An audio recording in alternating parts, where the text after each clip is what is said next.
யோசேப்பு, குழியில போடப்பட்ட யோசேப்பு, ஒரு ஆவி அவனுக்குள்ள இருந்தது, பரிசுத்த ஆவி. தேவ ஆவியை பெற்ற மனுஷனாகிய யோசேப்பு, இவனை போல வேற ஒருத்தன் இல்லையே.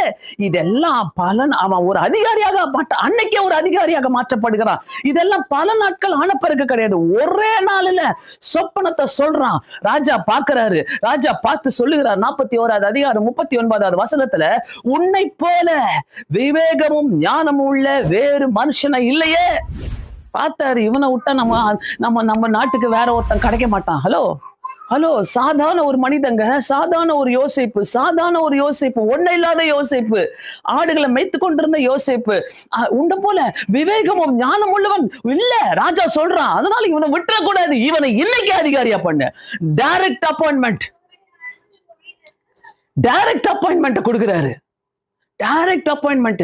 நீ தாண்டா அதிகாரி, நீ தான் இந்த நாட்டையை பார்த்துக்க போற, நீ தான் இந்த எகிப்து நாட்டையை பார்த்துக்க போற. பிரியமானவர்களே, உனக்குள்ள இருக்கிற அபிஷேகம், உனக்குள்ள இருக்கிற ஆவி உன்னை எப்படி கொண்டு போய் நிறுத்தன்றது உனக்கு தெரியாது. அதுதான் நான் சொல்லிக்கிட்டே இருப்பேன், ஜபம் பண்ணிக்கிட்டே இரு, ஜபம் பண்ணிக்கிட்டே இரு, ஜபம் பண்ணிக்கிட்டே இரு. அந்த ஜபம் உன்னை எப்படி உயர்த்த போடுறது உனக்கே தெரியாது சில நேரங்களில. ஜபம் ஜபம் ஜபம். ஆண்டவரே, எனக்கும் இந்த அபிஷேகம் வேணும். ஒரு வாலிப பையன் யோசேப்பால இத்தனை காட்ட முடியும்னாக்கா, இத்தனை காரியங்களை செய்ய முடியும்னாக்கா, ஏன் உன்னால செய்ய முடியாது? ஏன் உன்னால செய்ய முடியாது?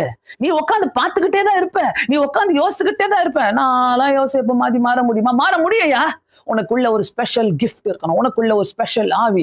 ஆண்டவரே, நான் உங்களை விட்டு விலக மாட்டேன்றது ஆண்டவர் உன்னை பத்தி புரிஞ்சுக்கணும். ஆண்டவர் உன்னை பத்தி தெரியணும். ஆண்டவருக்கு இந்த ஆவி உனக்குள்ள இருந்துச்சுன்னா நீ கஷ்டப்பட வேண்டாம், நீ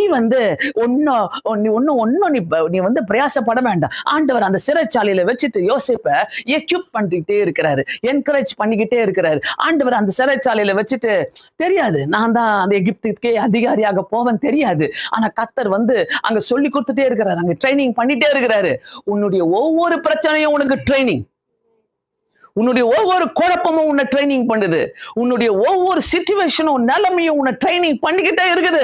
ஏன்னா உன்னை உயர்ந்த அதிகாரியாக வைப்பதற்காக, உன்னை உயர்ந்த ஸ்தானத்துல வைப்பதற்காக உனக்குள்ள இருக்கிற அபிஷேகம் ரொம்ப முக்கியம். பிரியமானவர்களே, சும்மா அப்படியே உயர்ந்துடலாம், நம்ம படிப்பை வச்சே போயிடலாம், காக்கா பூச்சி போயிடலாம். யோசேப்பு எந்த காக்காவும் பிடிக்கல, எந்த கிளியும் பிடிக்கல, எந்த எலியும் பிடிக்கல.